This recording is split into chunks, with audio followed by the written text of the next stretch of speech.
All right, first of all, Antoine, thanks so much for joining us here on Astro Premier League. It's really nice to meet you. Let's talk about what Bournemouth is doing this season because people talk about Nottingham Forest being the surprise package, but you guys are closing in on European spots, going under the radar a little bit. Do you think that Yeah, works in your favor? Is the aim Europe?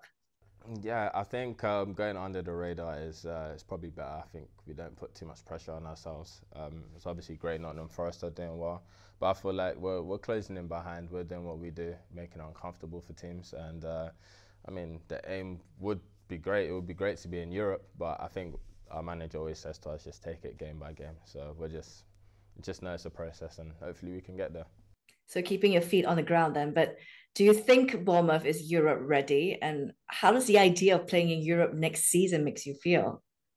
It's funny because we joke about it in the change room sometimes, and it's like, I can imagine a European trip in the week. It would be great. But I think we are. I think we are ready for European places. I think, like I said, it's taking it game by game, and hopefully by the end of the season, we would have maximised, done everything we can, and it'll be great to be in the European places. So I think, yeah, it's all a process at the moment, and hopefully, God willing, we can get there.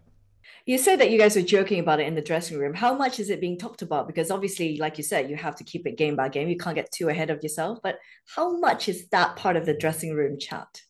To be fair, we don't talk about it too much. To be Okay. fair, if I'm honest, we know that it's halfway through the season, things can change very quickly. So, I think when our manager says take it game by game, he really drills it into us, saying that look, like let's keep our feet on the ground, be humble about it.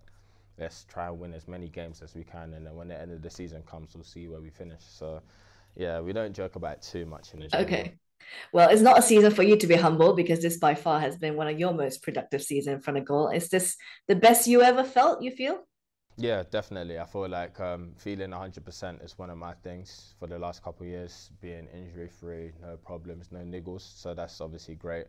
But I feel like I'm developing my game a lot more. I feel like that comes down to the manager, possessing my abilities, my attributes, really maximizing. So it's really nice. It's really nice to get the manager, all the assistants, all the players helping me and pushing me as much as I can. So yeah, it's been a good start, and just the only way is up now. Is there anywhere that you feel most comfortable in terms of position where you play? Because your game has changed so much. Like you said, you learned so much, you play various positions. When you intended to come in to be a striker, Yeah. is there an area that you feel you're most comfortable in still?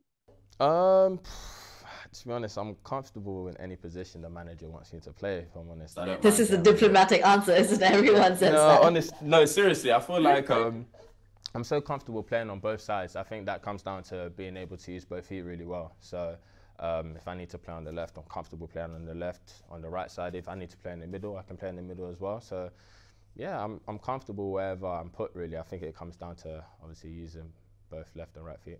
Do you feel the end goal for you is still to be that number nine? In my head, I Okay. still want to be that 910%. I feel like maybe over years to come, when I'm building the experience, I'll be able to pick up on things and maybe transition into there. But I'm not too hung up on that. If Okay. I do end up finishing my career as a right or left winger, I'm not complaining either.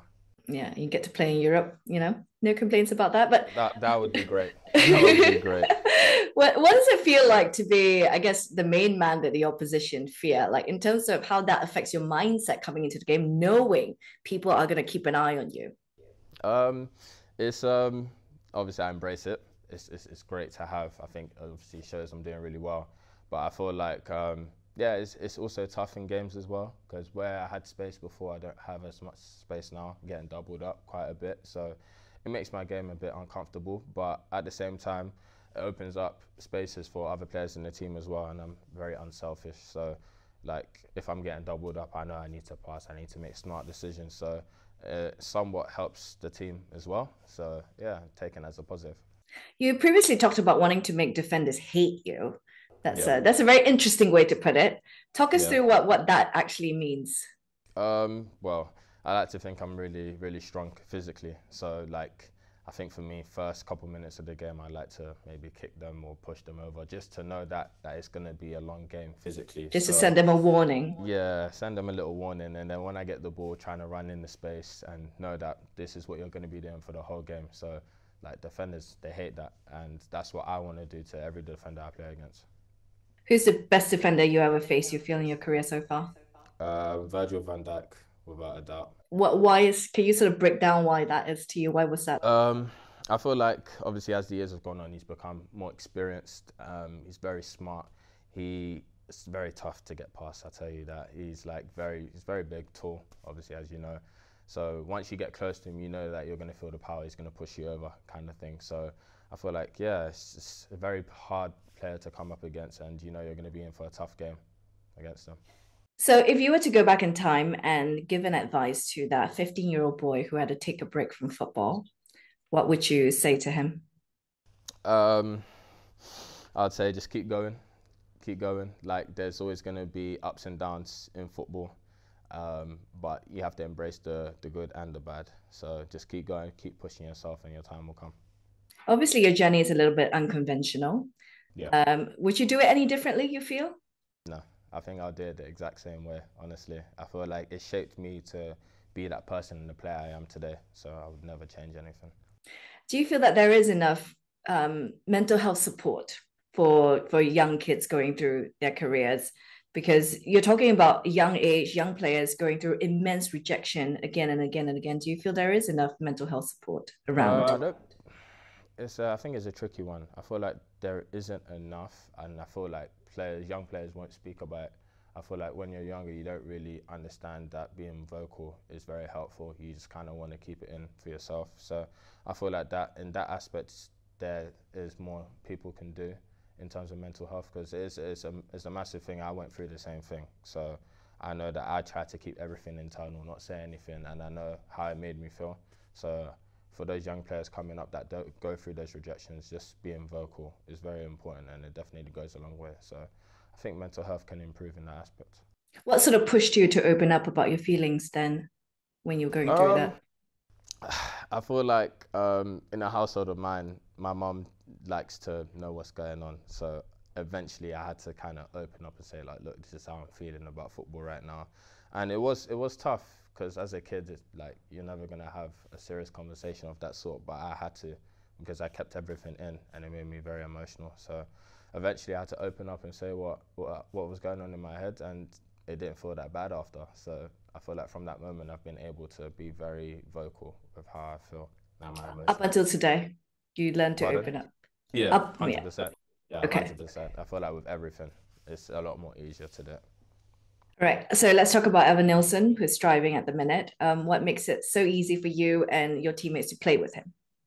You know what? It's the first training session we had. I think someone played a long ball to him and he controlled it, and I was just like the way he controlled it. I don't know how to describe it, but it was just so Brazilian. It was so Brazilian. I was like, yeah, we've got a player on our hands. So like every training session, you can see that he's building connections with everyone in the attacking half, and we knew that yeah, like he's going to be a catalyst. He's going to get goals for us. He's going to work hard for us, and yeah, he's played a pivotal part in what we're doing this season. So yeah, I mean, may that continue for a long time, hopefully. But yeah, he's been great so far.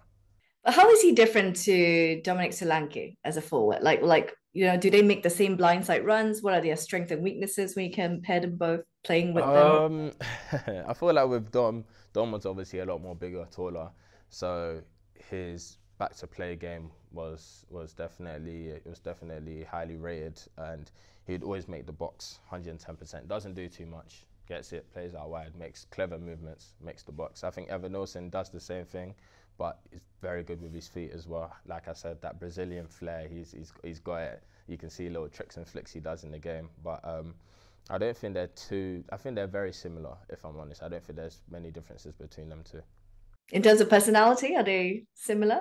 Obviously, Evan Olsen doesn't speak Yeah. too much English, but like he's a very funny character, and the same with Dom. Dom was funny when he was here as well. Like everyone's warmed up to both of them, and yeah, like they're both enjoyable characters to have, and yeah, I think that's what we're going through with Eva right now.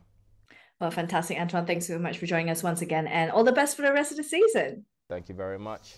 Appreciate it.